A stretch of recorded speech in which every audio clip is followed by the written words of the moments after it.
Hey, how's it going? It's Jared from Marigold Library System. For today's craft, we're going to be making a milk carton birdhouse. So let's get started. To create your birdhouse, you're going to need scissors, a hole punch, a knife, twine or yarn, paint, a paintbrush, cardboard or paperboard, wooden dowels or a wooden spoon, and a milk carton.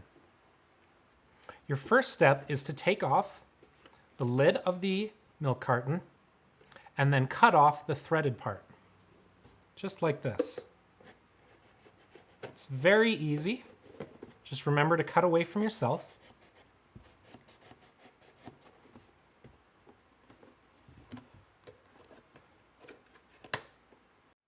Next, you're going to cut off a majority of this top piece.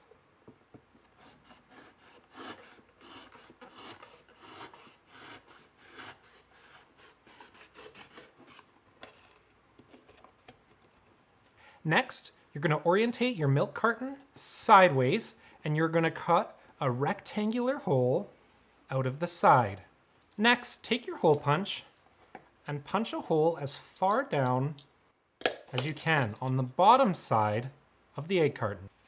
Cut your paperboard or cardboard so that it will be a long, skinny rectangle like this to be the roof of your birdhouse. It should fit just like that and just overhang on the edges. Now you're going to fold your roof in half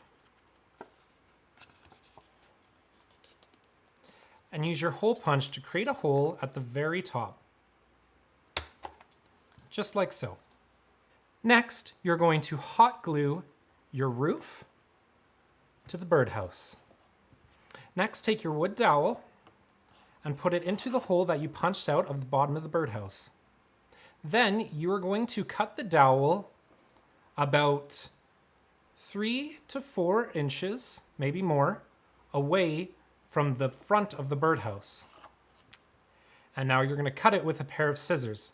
How you're going to do this is you're going to squeeze the scissors while slowly rotating the wood dowel. Then eventually, once you have a groove, you can just snap the wooden dowel in half. Next, go ahead and glue your wood dowel to the inside of the birdhouse. Then you're ready to paint. All right, time to add a coat of paint. Make your birdhouse whichever color you would like. Once your paint is dry, all you have to do is thread your twine or whatever string you chose through the hole at the top of your birdhouse, and then you're done. I hope you've enjoyed creating your egg carton birdhouse. And if you liked the video, make sure to subscribe and check out marigoldprograms.ca for more programs, challenges, and activities. Thanks for watching, and I'll see you in the next one.